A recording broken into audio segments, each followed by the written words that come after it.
I guess the point I'm trying to make with that is that the best way for you to prepare for playing kind of integrated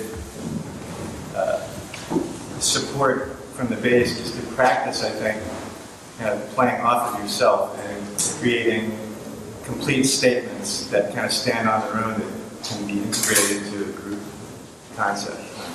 I don't have a trio here to really demonstrate that idea, but what I'm discovering is that if what I play makes sense in and of itself, then oftentimes it'll fit just fine with what all the other musicians are playing.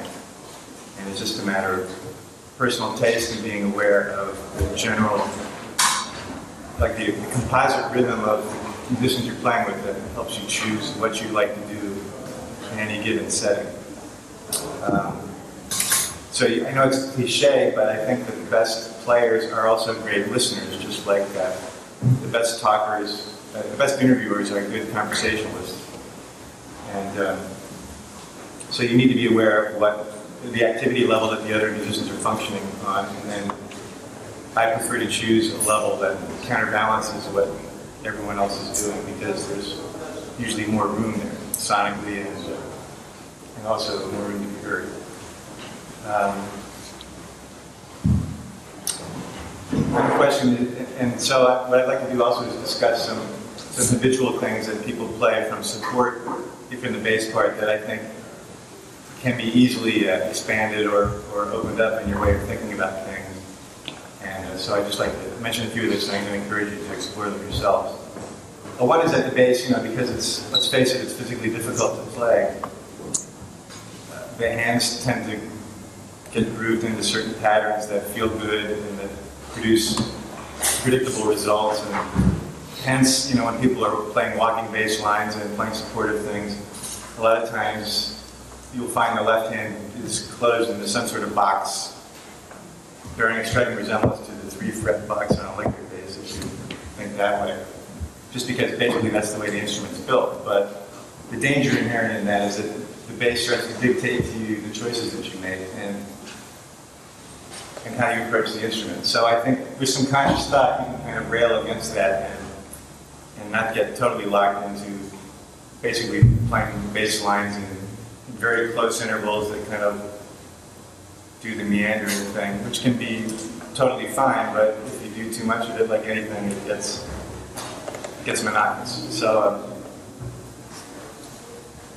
it's a really simple example of what you can do in a situation like that is I would, rather than just play A flat for 8 bars, with some knowledge of what piano players might likely play or what notes kind of comprise that sound, you can choose to play other diatonic pitches from the scale thing, but that create some other type of melodic shape. And all it does really is cast a slightly different light on the same harmonic sound. You're just emphasizing different parts of it, so that makes what the other players are doing have a somewhat different cast. So for an example of that, like I think the last 8 bars of that tune, and then I'll go into the vamp, which was normally A flat sus.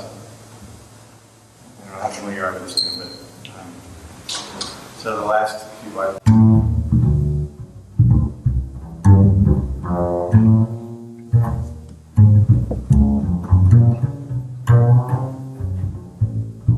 Instead of going to A flat, I'll just go. I'll go to. I gotta play with the piano. That last sound is literally an A flat sus, but I might decide to do something like this.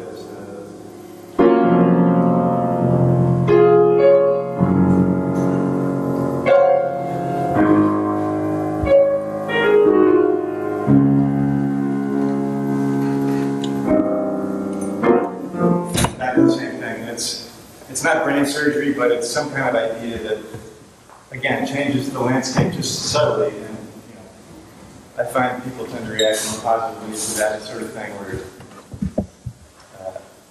not forcing them where they don't want to go, but just suggesting a different sound. And I don't know, that sense the trigger of positive, more positive sometimes than really forcing the issue into something stronger. But you can of course do that as well. But as far as baby steps into this type of thing, you know, that's a good way to go. But try and have some awareness of voicings and you know, how that you choose affects the overall sound of whatever chord shape it is, your underpinning. And this is this is somewhat related, I suppose, to the trio interaction, but it's also in kind of a non-committal way.